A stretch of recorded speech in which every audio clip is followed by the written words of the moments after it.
Le domaine Ravensnest de Fenimore Coop. Être propriétaire et se voir renier son droit de l'être, pas toujours facile. En ces débuts de la colonie américaine, c'est ce qui arriva. Rencontrer les personnes de cette histoire sans pareil, noirs, indiens anti-rentistes, propriétaires, et tous les autres. Différentes générations, différents problèmes. Suivez cette captivante histoire, vous ne serez pas déçus, sur Amazon.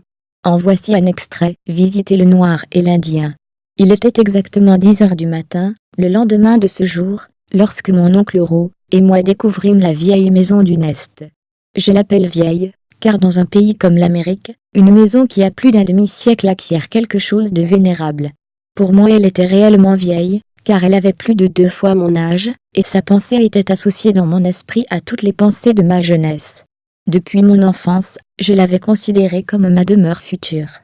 Elle avait été celle de mes parents, celle de mes grands-parents, et dans un certain sens, de ceux qui les avaient précédés pendant 2 générations.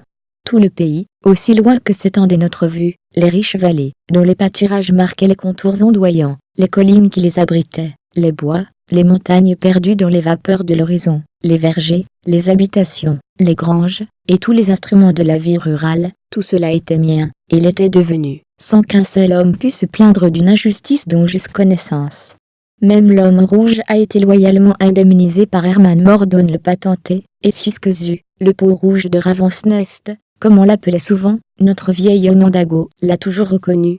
N'est-il pas bien naturel, que j'aime un domaine qui me vient de telles mains? Il n'y a pas d'homme civilisé, il n'y a pas d'homme même sauvage ou non, qui ait jamais possédé ces vastes domaines avant les hommes de mon propre sang. Voilà ce que peu de personnes peuvent dire en dehors de l'Amérique. Mon oncle Ro lui-même, qui n'avait jamais possédé un pied de terre dans ce beau domaine, ne put le considérer sans émotion. Lui aussi il y était né, il y avait passé son enfance, et il l'aimait d'une affection à laquelle ne se mêlait aucune convoitise. « Allons, Hugues » s'écria-t-il en portant comme moi ses regards sur les murs gris de ma maison brune et solide sans doute, mais à coup sûr sans beauté. Nous voilà ici, et nous pouvons maintenant nous décider, sur ce qui nous reste à faire. Descendrons-nous dans le village, qui est, comme vous le rappelez, à 4000 d'ici, et y prendrons-nous notre déjeuner? Ou allons-nous nous plonger tout de suite, et demander l'hospitalité à ma mère et à votre sœur? Je craindrais que le dernier parti excitât des soupçons, monsieur. Le goudron et les plumes seraient ce que nous aurions à attendre de plus doux, si nous tombions dans les mains des Indiens. Indiens? Pourquoi alors ne pas aller tout de suite au wigwam de Siskozu, pour savoir de lui, et de Jaaf, le véritable état des choses?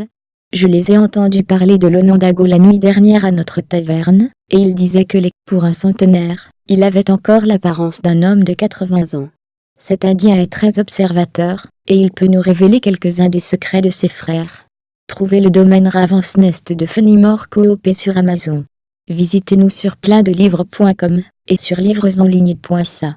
Abonnez-vous à cette chaîne pour ne rien manquer. Vous êtes aussi invité sur ecololuca.com. Merci.